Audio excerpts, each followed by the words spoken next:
Mesdames et messieurs, bonsoir. Bienvenue à l'invité spécial sur Matin Libre TV.bj et Matin Libre TV, nos différents canaux digitaux. Merci de nous préférer parce que vous comprendrez mieux justement l'actualité au travers de cet entretien que nous aurons avec notre invité d'aujourd'hui qui nous fait l'honneur donc de partager ce plateau avec nous. Vous le découvrirez et vous saurez quel est son avis au regard de l'actualité politique au Bénin parce qu'il a plusieurs casquettes. Il est juriste, il est fiscaliste, il est acteur politique aussi. Et c'est avec bonheur que je retrouve Pascal Pamelo Renfort. Pascal Pamelo Renfort, bonsoir. Bonsoir, monsieur le journaliste. Merci pour la disponibilité. C'est moi. Voilà. Vous êtes juriste, vous êtes fiscaliste, auteur également, sans oublier que vous êtes consultant international, directeur associé du cabinet Jupiter Consultant Afrique et Jupiter Business School. Vous avez d'ailleurs reçu le prix ambassadeur UEMOA, PME UEMOA, Guinée-Bissau 2024. On parlera de tout ceci et on aura votre avis sur la désignation du candidat de la mouvance présidentielle et l'attente de l'opposition béninoise. Déjà, pour ceux qui ne vous connaissent peut-être pas, que diriez encore pour nos téléspectateurs? D'entrée, je vous remercie. Je vous remercie pour l'occasion que vous me donnez de participer à cette émission. Comme Jésus l'a dit dans l'Évangile, selon saint Matthieu, plus précisément Matthieu 5, Matthieu chapitre 5, versets 14 à 15. Ma lampe ne doit pas rester cachée.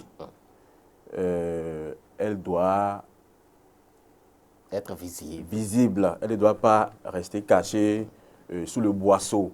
Elle doit être mise sur le chandelier pour éclairer toute la maison. Tout à fait. Et donc, je crois que c'est en l'honneur de ce verset biblique qui a un caractère hautement spirituel que nous sommes sur ce plateau pour nous faire connaître, nous faire découvrir à vos téléspectateurs et au monde entier. Très bien.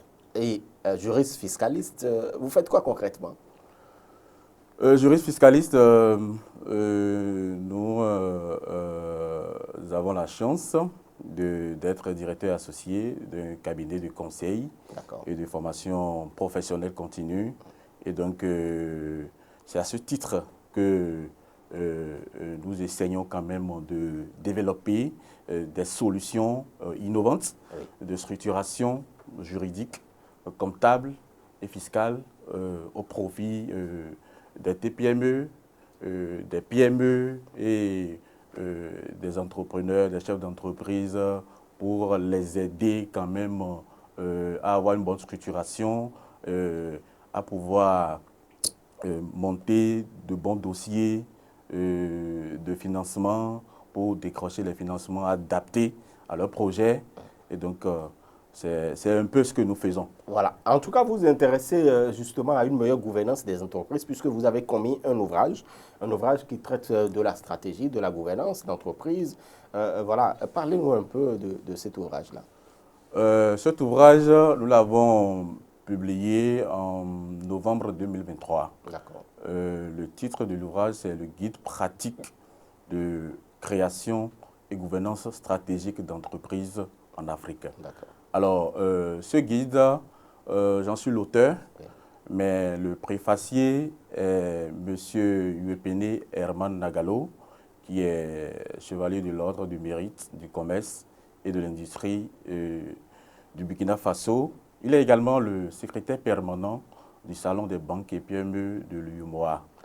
Donc, dans ce guide, nous avons essayé de mettre en exergue nos expériences personnelles que nous avions capitalisées dans le milieu, dans le monde entrepreneurial.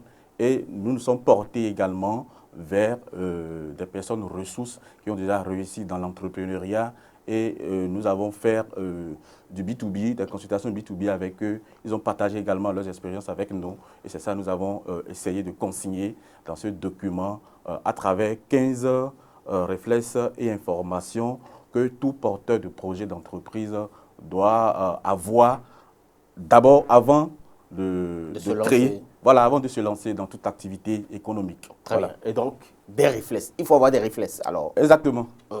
Sinon, si vous n'avez pas de réflexes, vous ne pouvez pas entreprendre, c'est ça? Du tout pas. Il faut avoir des réflexes, il faut avoir des réflexes, il faut avoir surtout de bonnes informations, il faut surtout côtoyer les bonnes personnes, les personnes qui ont déjà réussi dans le projet que vous voulez entreprendre et avoir suffisamment d'informations et d'outils avant de vous lancer. Sinon, ce serait le chaos. Ce serait le chaos. Je vois que ma voisine est en train de faire mobile money, et puis je sens avoir toutes les informations. Je me lance dedans. Je me lance aussi parce que l'autre est en train de faire sans savoir tous les paramètres qui autour de cette activité-là et savoir comment se lancer, quand se lancer, où se lancer et vers quelle cible il faut adresser le projet. Voilà, le projet. Donc, toutes ces informations-là sont capitales avant de lancer tout projet.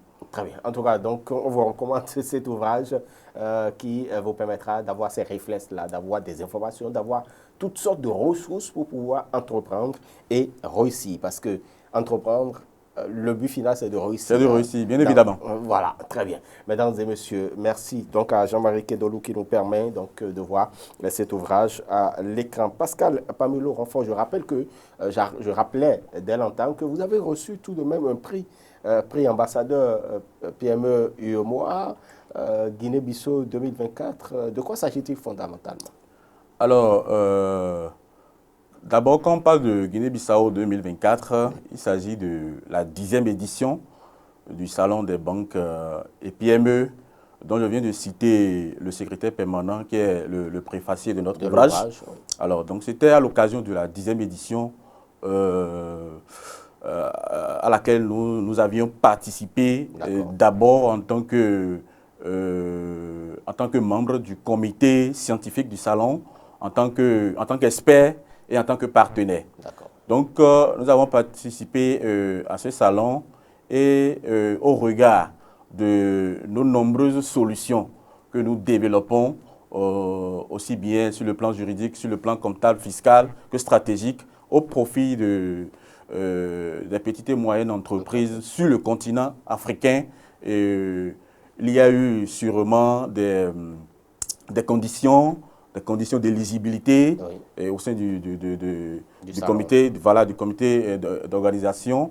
Et donc, nous avions été identifiés et ce prix nous a été décerné pour nous encourager et encore à mieux nous aguerrir et à mieux servir notre communauté. Très bien. Et celui qui reçoit ce prix, quelle est toute la responsabilité qui lui incombe? En termes de responsabilité, je dirais d'abord qu'il doit d'abord redoubler d'efforts. D'accord. Pour se maintenir. Hein. Voilà, il doit d'abord redoubler d'efforts pour se maintenir. Et si, entre-temps, il a eu à développer peut-être 10 solutions qui ont permis aux organisateurs de le repérer, de l'identifier, il doit en faire davantage et l'année suivante développer peut-être 15 solutions, 20 solutions plus innovantes et plus impactantes que ce qu'il avait fait l'année précédente. Et aussi, il doit, puisque moi, mon prix a été nommé prix ambassadeur PME UEMOA. Alors, entendez pas ambassadeur quelqu'un qui est le porteur d'une marque. Exactement. Alors donc, en tant qu'ambassadeur, je porte la marque du Salon des banques et PME de l'UEMOA au sein de l'espace UEMOA. Et donc, je dois vulgariser au maximum les activités du salon. Donc, la 11e édition se tiendra du 6 au 9 novembre au Burkina Faso. Très bien. Voilà. Et donc, le rendez-vous est donc prêt. Vous n'êtes pas que juriste ni fiscaliste seulement. Vous avez donc cette casquette d'acteur politique aussi. Depuis 2011, vous avez mis en place un mouvement, Agir pour le Bénin. Oui. Et depuis 2011, ça fait son bonhomme de chemin. Pour le moment, il n'y a pas encore un positionnement politique dans les grands regroupements d'aujourd'hui, mais Agir pour le Bénin, ça a été créé, vous êtes d'ailleurs le coordonnateur national. Agir pour le Bénin, ça a été créé dans quel but? Je dirais que le mouvement Agir pour le Bénin est né d'abord de notre militantisme estudiantin. D'accord. Parce que vous avez été responsable étudiant. Exactement. À l'université d'Abo et Calavi, j'ai été délégué d'amphi. Au moins 2 fois. À l'université d'Abo et Calavi, j'ai été trésorier du bureau d'union d'identité de la faculté des droits. J'ai occupé également plusieurs postes au bureau directeur du comité des résidents. Bon, bref, au sein de la fédération, de la Fédération nationale des étudiants du Bénin, j'ai quand même occupé des postes. Donc c'est l'exercice de ces postes-là qui ont forgé en moi le leadership et qui ont suscité en moi le désir d'aller un peu vers la chose politique. Et donc la création du mouvement est née d'abord de là. Et nous avions créé le mouvement en 2011, un peu avant les élections présidentielles de 2011. Qu'ils vous souviennent, en 2011, il y a eu un grand regroupement à l'université d'Abomey et Calavi, où le grand regroupement qui a regroupé, disons, plusieurs partis. L'Union fait la nation. L'Union fait la nation. Il y a eu un géant meeting de l'Union fait la nation sur le campus d'Abomey et Calavi, un peu avant les élections. Donc notre mouvement a été quand même une cheville ouvrière dans l'organisation de ce géant meeting et dans plusieurs autres activités politiques d'ailleurs. Et donc, depuis 2011 jusqu'à aujourd'hui, nous faisons notre petit bonhomme de chemin, mais nous ne sommes pas trop visibles. Et pourquoi vous n'êtes pas dans un... Vous n'êtes pas rallié, vous ne vous êtes pas rallié à un parti politique, soit de la mouvance, soit de l'opposition? Ce qui est important de retenir, c'est que nous sommes de la majorité présidentielle. Ah d'accord, très bien. Nous sommes de la majorité présidentielle et donc très bientôt, nous allons dévoiler notre appartenance à l'un des partis de la majorité présidentielle. Le 31, puisque vous êtes de la majorité présidentielle, il y a le candidat de la majorité présidentielle qui est connu depuis le 31 août dernier. Et puis, quelques temps après, la colistière, donc Mariam Chabi Talata, Zimé a été désignée pour soutenir, on va le dire ainsi, donc le porte-étendard de la majorité, Robert Ouadani, l'actuel ministre d'État en charge de l'économie et des finances. Déjà, le choix pour vous, comment vous le trouvez? Ce choix, d'abord, me renvoie à l'article 42 nouveau de la Constitution en vigueur en République du Bénin. D'accord. Alors, que dit l'article 42 nouveau de notre Constitution, notre loi fondamentale? Alors, l'article 42 dit que le président de la République est élu au suffrage universel direct pour un mandat de 5 ans, renouvelable une seule fois. Et l'alinéa 2 vient dire, compléter, en aucun cas, nul ne peut, de sa vie, exercer plus de 2 mandats de président de la République. Alors, qu'ils vous souviennent que la question de troisième mandat du président, de son Excellence, le président Patrice Atanas Guillaume Talon, a suscité de vives polémiques dans dans l'opinion nationale. Et donc, c'est pour mettre fin à ces polémiques de non, il peut briguer un 3e mandat, le président veut briguer un 3e mandat, il ne veut pas briguer un 3e mandat. Et le président même l'a rappelé plusieurs fois, à plusieurs occasions, qu'il n'est candidat en rien et qu'il doit respecter la constitution de son pays. Et donc, c'est en déférant à cette obligation constitutionnelle notamment l'article 42 que le président a mis fin à ce débat. Il s'est retiré de la scène politique de 2026. Il n'est candidat en rien. Et donc, c'est d'abord de là que le choix du ministre d'État, Romuald Wardani, a été fait. Alors, parlant du profil. Pardon? Parlons du profil du choix. Parlant du profil du choix, parlant du profil, je dirais d'abord que notre pays, notre cher et beau pays, le Bénin, force l'admiration. Notre pays force l'admiration en termes d'alternance politique, en termes d'alternance politique et de... vous voulez parler de vitalité? Voilà, et de la vitalité, voilà, la vitalité de notre démocratie, vous voyez. Donc, c'est d'abord quelque chose, un fait qui est reconnu dans notre pays et dans la sous-région. Vous voyez, donc, à chaque fois, quand un président veut finir son mandat, la question du troisième mandat, il va faire briguer le troisième mandat. Très souvent, c'est vrai, il y a des polémiques autour, mais très tôt, ces polémiques-là s'estompent et puis on passe à autre chose rapidement. Je crois que c'est le cas actuellement. Et donc, le président, le ministre d'État, excusez-moi, je l'appelle déjà président, le ministre d'État, Romuald Wardani, je dirais qu'il a d'abord une légitimité technocratique qui force aussi l'admiration et qui fait de lui quand même un dauphin naturel du président Patrice Talon. Et donc, vous comprenez avec moi que ce choix qui est fait a été un choix vraiment judicieux. On ne pouvait pas avoir mieux. Ah bon? Ah oui, je pense. Pourtant, il y a d'autres compétences, il y a d'autres jeunes, il y a d'autres personnes qui se sont données pour ce pays, qui mériteraient également d'être désignés. Exactement, je suis parfaitement d'accord avec vous.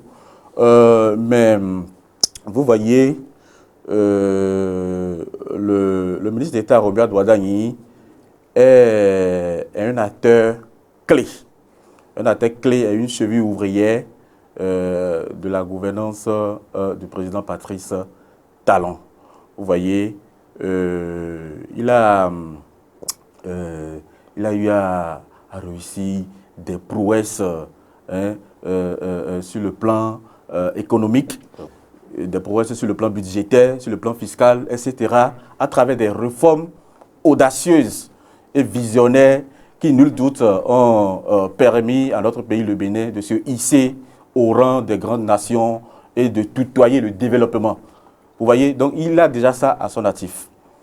Alors, en plus de cela, quand vous voyez l'homme, quand vous l'analysez un peu, moi, j'ai suivi plusieurs de ces interviews. Quand vous le voyez, on dirait que le président Patrice Talon lui a transmis une bonne partie de sa personnalité. Vous voyez, le leadership du président Patrice Talon ne souffre d'aucune polémique aujourd'hui. Vous voyez, tout le monde reconnaît quand même au président Patrice Talon qu'il est un leader visionnaire, un leader incarné, avec qui tout le monde doit quand même, qui a réussi à imprimer une certaine dynamique à notre démocratie, à notre économie. Et donc, quand vous voyez le ministre d'État Romuald Wardani, sa posture assise, le choix de ses mots, ses faits, ses gestes, les temps de parole, son regard, quand vous voyez, c'est typiquement le président Patrice Talon que vous voyez à travers. Vous avez analysé tout ça? J'ai analysé tout ça. Nous avons analysé tout ça. Au sein de notre mouvement, nous avons analysé tout ça. Et quand on voit, mais on se dit, mais ce n'est pas l'incarnation du président Patrice Talon, quand bien même il est encore là avec nous. On dirait qu'il est l'incarnation du président Patrice Talon, quand bien même le président Patrice Talon est encore avec nous. Parce que vraiment, il a pris le temps, je ne dirais pas qu'il a copié, mais vous savez, Quand vous vous côtoyez, vous vous ressemblez. Et le leadership est contagieux. Donc le président Patrice Talon a réussi quand même à lui transmettre un leadership vraiment irréprochable et indiscutable. Très bien. Et donc le mouvement Agir pour le Bénin n'a aucune difficulté à apporter son soutien alors au choix? Je dirais que nous n'avons aucune difficulté. Néanmoins, nous ne sommes pas un mouvement qui déjà, dès les premières heures, a commencé à crier victoire. Non, attention. Nous devons tout de même faire attention. Parce que c'est vrai que tout ce que je viens de citer là milite en faveur du ministre d'État Romuald Wadagni. Mais le profil que les Béninois veulent pour 2026, c'est vrai que le ministre d'État Romuald Wadagni incarne parfaitement ce profil. Mais il y a plusieurs points sur lesquels les Béninois attendent le prochain président de 2026. Quels sont ces points? Je prends par exemple les secteurs clés de notre pays. Je prends d'abord l'économie. Oui. Je prends l'économie. Dans l'économie, on parle souvent de quelque chose de l'IDH, de l'indice du développement humain. Oui. Quand on parle de l'indice du développement humain, il y a 3 facteurs qui entrent en ligne de compte. Il y a d'abord le PIB par habitant. Oui. Il y a d'abord l'espérance de vie. Il y a d'abord l'éducation des enfants de 17 ans et plus. Alors, celui qui va prendre le pouvoir en 2026 doit avoir une parfaite maîtrise de ces éléments-là. Et dans son projet de société, il doit tracer clairement sa vision. Vous voyez, il doit tracer clairement sa vision. Et il doit mettre en place également, en œuvre également, une feuille de route et des plans d'action clairs pour respecter, quand il va accéder à la magistrature suprême, pour respecter tout ce qu'il a dit dans son projet de société. Et donc, ça c'est pour l'économie. Oui. À part l'économie, nous avons la sécurité et surtout nous avons un défi sécuritaire vraiment qui nous donne de l'insomnie actuellement dans la partie septentrionale de notre pays à travers les attaques terroristes. Donc, le prochain président doit parfaitement maîtriser ces défis-là et pouvoir trouver des mécanismes pour quand même les repousser. Voilà. Donc, à part la sécurité, nous avons la santé. C'est vrai que beaucoup de choses est fait déjà dans la santé avec déjà la construction du chic et tout. Donc, je crois que tout va bien. La santé et la fiscalité. Là, c'est votre domaine. Là, c'est mon domaine. La fiscalité, surtout. Le prochain président, c'est vrai que le ministre d'État, il est expert comptable, donc il s'y connaît très bien en matière de fiscalité. Et donc, il a eu d'ailleurs à conduire plusieurs réformes dans ce sens. En termes de fiscalité, le président doit mettre en œuvre plusieurs stratégies pour l'élargissement de l'assiette fiscale. Et ça se fait très bien déjà. Pour l'élargissement de l'assiette fiscale au profit de l'État. Et en même temps, trouver des mesures d'incitation fiscale pour permettre aux champions locaux, aux investisseurs de s'éclore et de pouvoir mieux développer leurs activités. C'est très important. Alors, quand on quitte la fiscalité, nous viendrons dans le secteur de l'entrepreneuriat. Et quand on parle de l'entrepreneuriat, il y a forcément la question de structuration des entreprises, la question du financement. Alors aujourd'hui, qu'est-ce qu'il en est, le financement dans notre pays? C'est vrai que plusieurs mécanismes sont mis en place à travers la DPME et plusieurs autres pour financer les jeunes entrepreneurs.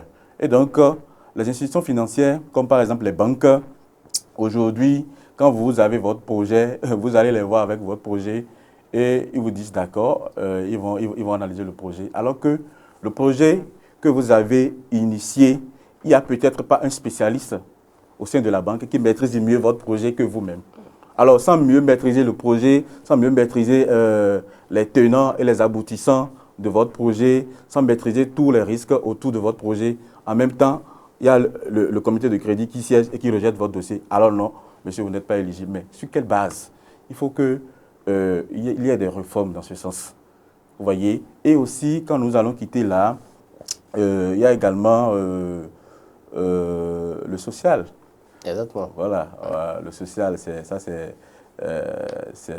et donc, c'est un défi à relever par le prochain président. Franchement, c'est un défi à relever pour le prochain président. Il y a plusieurs autres secteurs. Franchement, le président, en tout cas, nous, au sein de notre mouvement, nous avons un laboratoire à l'interne, laboratoire d'analyse et tout, de tout ça là. Donc, sur une échelle de 1 à 10, dans les projets de société de chaque candidat seront passés au peigne fin. Donc, sur une échelle de 1 à 10. Et puis, nous allons voir. C'est vrai que le ministre d'État, Romuald Wadagni, il a, dans ses interventions, quand même, il a abordé une bonne partie, mais on attend le projet de société. Très bien. Nous sommes naturellement, nous soutenons naturellement la candidature à 1000%, mais je vais inviter nos compatriotes les uns et les autres de ne pas trop crier victoire tout de suite. Il faut qu'ils attendent, parce que pour choisir le meilleur de quelque chose, il faut quand même qu'il y ait 2 ou 3. Et donc, vous attendez également impatiemment le duo de l'opposition. Exactement, impatiemment. Nous attendons le duo de l'opposition pour voir qu'est-ce qu'ils vont nous proposer. Qu'est-ce que ce duo-là va nous proposer. Très bien. Et donc, l'offre politique pour vous, c'est important. C'est très, très important. Très, très important. Très, très, très important. Très bien. En tout cas, on aura le temps d'y revenir. On va revenir sur quand les offres politiques seront donc dans l'espace public pour qu'on en débatte sérieusement. Nous savons qu'il y a certains secteurs de la vie quotidienne qui vous intéressent énormément. Exactement. Et donc, par rapport à ces défis, effectivement, ce sont des défis pertinents qui attendent le Bénin, surtout au détour donc, de ces élections générales de 2026. Malheureusement, nous sommes au terme donc, de nos discussions déjà. Pascal Pamelo Renfort, quel est votre mot de fin? Mon mot de fin est que d'abord je vous remercie pour cette occasion que vous me donnez de venir m'exprimer dans votre studio pour vos téléspectateurs. Et donc, je vais inviter nos compatriotes au calme et à la sérénité. Le Bénin est un et indivisible. Nous sommes tous les mêmes, du nord au sud. Et d'ailleurs, c'est au Bénin que moi, j'entends que tel est du sud, tel est du nord, tel est du centre, tel est à Dja, tel est de Porto-Novo. Non. Par exemple, moi, les pays dans lesquels moi j'ai voyagé, dans la sous-région, je ne sais pas, quand on prend la Côte d'Ivoire à côté, vous n'allez jamais entendre un Ivoirien dire que tel est du nord, tel est du... C'est vrai qu'il y a les Baoulés et autres, même au Sénégal aussi. Donc, je souhaite... En fait, ils en parlent pour rire, pour dire voilà, telle ethnie, mais il n'y a pas de régionalisme. Non, il n'y a pas de régionalisme. Je voudrais que nous taisons toutes ces questions d'ethnie là. Il n'y a pas d'ethnie. Nous sommes tous les Béninois, nous sommes tous les mêmes. Et donc, je pense que nous devons être frères. Quel que soit le candidat, celui qui va remporter les élections présidentielles, je dis que la désignation du ministre d'État Wadagni, c'est en dehors d'un choix politique, je dirais que c'est une promesse. C'est une promesse, c'est un signal très fort qui a été lancé à la jeunesse. Donc toute la jeunesse béninoise doit fédérer leurs forces autour de cette candidature pour une victoire en 2026. Et donc, tous les jeunes béninois doivent se mirer à travers cette candidature et voir la casquette technocratique de l'homme et savoir que, attention, c'est vrai que nous devons nous intéresser à la chose politique, mais d'abord, il faudrait que nous travaillions d'abord sur le plan professionnel pour nous imposer. Quand vous travaillez bien, vous vous imposez sur le plan professionnel. La politique, ça va très vite. Ce sera une passerelle. Ce sera une passerelle. Vous voyez l'ascension du ministre d'État. Donc, je pense que nous devons vraiment nous prendre au sérieux et vraiment être les artisans de notre propre bonheur. Très bien. Et donc, c'est ce que je pense. Voilà. Merci beaucoup à vous. Merci beaucoup à vous, Pascal Pamelo Renfort. Merci pour ces mots. Et c'est justement sur ce message d'intérêt que nous allons dire au revoir à nos amis téléspectateurs de Matin Libre Télévision, car c'est la fin de ce numéro de l'invité spécial de ce jour. Nous allons vous retrouver incessamment sur matinlibretv.bj ou sur nos canaux digitaux. D'ici à là, portez-vous bien, grâce à chacun et à tous.